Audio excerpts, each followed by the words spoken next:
മോളെ എന്താമ്മേ ഇതെന്താ കാറ് പുറത്ത് നിർത്തിയിരിക്കണേ? ഓ അതോ അത് ഏട്ടൻ മീന് വാങ്ങാൻ പോയതായിരുന്നു. എല്ലാ ദിവസവും പച്ചക്കറി തന്നെയല്ലേ, ഏട്ടൻ അത് അങ്ങനെ പറ്റണില്ല. പിന്നെ വന്നപ്പോ ഞാനാ പറഞ്ഞു കാറ് തൽക്കാലം പുറത്തിട്ടോളാൻ, ഞാൻ എന്തെങ്കിലും ആവശ്യം ഉണ്ടെങ്കിൽ പോകുമ്പോ പിന്നെ വെറുതെ അകത്ത് കയറ്റിട്ട് ബുദ്ധിമുട്ടാണ്ടല്ലോ. നിങ്ങൾ എവിടെയെങ്കിലും പോകുമ്പോ എടുത്താ പോരേ? ആ തീമനെ കൊണ്ടൊക്കെ ഞാൻ പറഞ്ഞു നിങ്ങൾ പോയി എന്നുള്ളതാ. ഇപ്പോൾ പണിക്ക് അങ്ങോട്ട് പോകുമ്പോ കണ്ടെങ്കിൽ മതി നാണക്കേട് മറ്റുള്ളവർക്ക് പറഞ്ഞു നടക്കേ. അതിനിപ്പോ എന്താ അമ്മേ, ഏട്ടന്റെ കാറ് പുറത്തെടുക്കുന്നത് ആൾക്കാർ കണ്ടിട്ടുണ്ടെങ്കിൽ അമ്മയ്ക്ക് എന്താ എത്രമാത്രം കുറവുള്ളത്? ഇവളോട് ഞാൻ എങ്ങനെ പറഞ്ഞ് മനസ്സിലാക്കുക? ഏതെങ്കിലും പെമ്പിള്ളേന്റെ ഭർത്താക്കന്മാര് ഭാര്യ വീട്ടിലൊന്ന് 10-15 ദിവസം ഇരിക്കോ? അതന്നെ നാണക്കേട്. അതിലേറെ ജോലിയും പോയിരിക്കുന്നു. അവന് ബോധമില്ല. എന്തെങ്കിലും കുറച്ച് വിവരമുണ്ടോ? അവൾ കാറെടുത്ത് അകത്തിടാൻ പറയും. മനുഷ്യൻ മുമ്പിൽ നാണക്കേട്.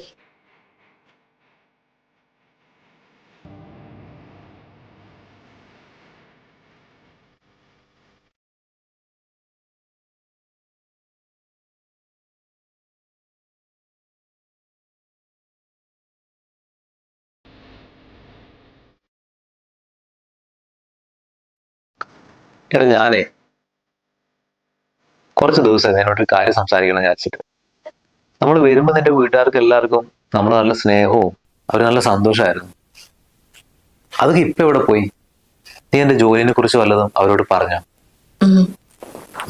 ഞാൻ അമ്മനോട് പറഞ്ഞിട്ടുണ്ടായിരുന്നു ഏട്ടന്റെ ജോലി നഷ്ടപ്പെട്ടു എന്നുള്ള കാര്യം. പക്ഷെ ഞാൻ വിചാരിച്ചു ഈ കാര്യം അറിയുമ്പോൾ എല്ലാവർക്കും സങ്കടമാവുന്നു. നമുക്ക് എല്ലാവരും സൈഡും നല്ലൊരു മോറൽ സപ്പോർട്ട് കിട്ടും, കുറച്ചുകൂടി സമാധാനത്തില് ജോലി കിട്ടുന്നവരോട് നിൽക്കാൻ വരുന്നൊക്കെ വിചാരിച്ചത്. പക്ഷെ അതിപ്പോ ഇങ്ങനൊരു റെസ്പോൺസ് ആണ് ഇവരെ ഉണ്ടാകാന്ന് ഞാൻ സ്വപ്നത്തിൽ പോലും വിചാരിച്ചില്ല. സ്വന്തം വീട്ടിൽ അത്രയും പ്രശ്നമായതുകൊണ്ടാണ് നമ്മൾ ഇങ്ങോട്ട് വന്നത്. അപ്പൊ ഇവിടെയാണെങ്കിൽ അതിനേക്കാൾ കൂടുതൽ. നമുക്കൊരു കാര്യം ചെയ്യാം, ഇപ്പൊ തന്നെ തിരിച്ചു വന്ന് നോക്കാം. ഞാനും ഇപ്പൊ അതന്നെ ആലോചിക്കുന്നത്. നമ്മുടെ കയ്യിൽ എല്ലാം ഉണ്ടാവുമ്പോ എല്ലാരും നമ്മുടെ കൂടെ ഉണ്ടാവും. ഇപ്പൊ ഒന്നും ഇല്ലാണ്ടാവുമ്പോ ഇതൊക്കെയായിരിക്കും അവസ്ഥ. അതൊന്നും കുഴപ്പമില്ല. പിന്നെ നല്ല കുടുംബത്തിനെ കിട്ടാനും വേണം ഒരു ഭാഗ്യം. നമുക്ക് എന്തായാലും തിരിച്ചു പോവാം. എന്തായാലും നമ്മുടെ ഡ്രസ്സൊക്കെ പാക്ക് ചെയ്യട്ടെ.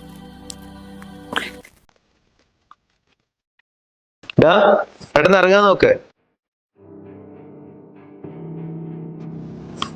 ആ സുഹൃത്തെ, ഞങ്ങള് പോവാണേ.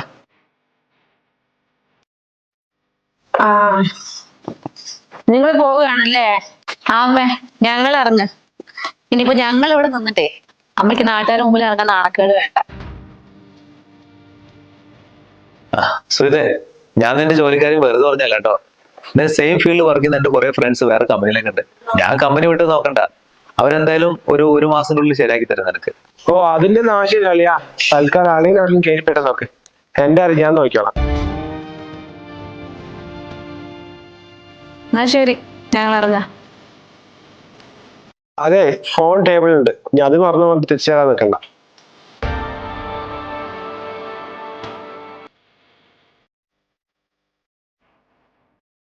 എടാ ഈ മെയിലും നോക്ക്. നോക്കട്ടെ.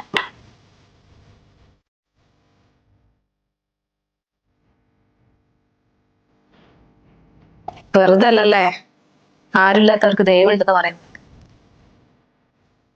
ഏട്ടനെ ഒരു ഇന്റർനാഷണൽ കമ്പനിയിലേക്ക് അപ്ലൈ ചെയ്തിട്ടുണ്ടായിരുന്നു. അതിന്റെ അപ്പോയിന്റ്മെന്റ് ഓർഡർ ഓസ്ട്രേലിയയിലാ. ഇതിനേക്കാളും നല്ല കമ്പനി, നല്ല ശമ്പളം. ഏട്ടൻ്റെ കുറെ ഫ്രണ്ട്സ് അവിടെ വർക്ക് ചെയ്യുന്നുണ്ട്. എത്രയും പെട്ടെന്ന് ജോയിൻ ചെയ്യണം. പിന്നെ എടാ, അളിയന് ജോലി ഇല്ലാത്തതുകൊണ്ടേ നീ നിന്റെ ഫ്രണ്ട്സിന്റെ എല്ലാം നാണം കെടാൻ നിൽക്കണ്ട. പിന്നെ അമ്മേ, ഞങ്ങൾ ഇവിടെ ഉള്ള കാരണേ നാട്ടുകാരെ പേടിച്ചിട്ട് നിങ്ങൾ ആരും ഡോർ അടിച്ച് വീട്ടിനകത്ത് ഒളിഞ്ഞിരിക്കൊന്നും വേണ്ട. ഈ വീട്ടുകാരുടെ ഈ ആറ്റിറ്റ്യൂഡ് കൊണ്ടായിരിക്കും പല പെൺകുട്ടികളുടെ ഭർത്താക്കന്മാരും ഭാര്യ വീട്ടിൽ വന്ന് നിൽക്കാൻ മടി കാണിക്കുന്നത്. കുറച്ച് ദിവസം നിന്നാല് നിങ്ങൾക്കൊക്കെ ഭയങ്കര നാണക്കേടല്ലേ. ശരി എന്നാല് പിന്നോട്ടെ വാ. മോളെ ഒരു 2 ദിവസം കഴിഞ്ഞിട്ട് പോയാ പോരെ മോളെ? അതൊന്നും വേണ്ടമ്മേ. കല്യാണം കഴിച്ചിട്ട് പെൺപിള്ളേർക്കേ സ്വന്തം വീട്ടിൽ ഇത്രയും സ്ഥാനമുള്ളൂ അല്ലേ. അയ്യോ, എന്റെ ഭാഗത്ത് എന്തെങ്കിലും തെറ്റ് പറ്റിയിട്ടുണ്ടെങ്കിൽ മക്കള് ക്ഷമിക്കണം. അമ്മയൊന്നും മനസ്സിൽ വെച്ചിട്ട് പറഞ്ഞതല്ല. അത് കുഴപ്പമൊന്നുമില്ല. എന്തായാലും ഇങ്ങനെ സംഭവിച്ച എന്തായാലും നന്നായി. അതുകൊണ്ടല്ലേ ഇപ്പൊ എല്ലാവർക്കും മനസ്സിലാക്കാൻ പറ്റിയത്. നമ്മുടെ ഈ പൊസിഷനും ജോലിയും പൈസയൊക്കെ ഉണ്ടല്ലോ, അത് നമ്മുടെ ജീവിതത്തിൽ ഇങ്ങനെ വന്നു പോയിക്കൊണ്ടിരിക്കുന്ന കാര്യങ്ങളാണ്. അപ്പൊ നമ്മൾ അത് മാത്രം കണ്ടിട്ട് ഒരാളെ സ്നേഹിക്കുന്ന രീതിയില്ലേ, അത് നിങ്ങൾ നിർത്താൻ പഠിക്കും. അതിനേക്കാൾ അപ്പുറത്താണ് ബന്ധങ്ങള്. അപ്പൊ ഒരാൾ വീഴുമ്പോഴേ അവന് താങ്ങാവാനാണ് ശ്രമിക്കേണ്ടത്, അല്ലാണ്ട് അവനെ തളർത്താനല്ല. എന്നാലും ഞങ്ങളിനി പോട്ടെ, നിൽക്കുന്നില്ല, സമയം ലേറ്റാവും. എനിക്ക് ചെന്നിട്ട് വിസേന്റെ കുറച്ച് കാര്യങ്ങൾ ചെയ്യാനുണ്ട്. ഇവളെയും കൂടി കൂട്ടിക്കൊണ്ടാണല്ലോ എനിക്ക്. വാ.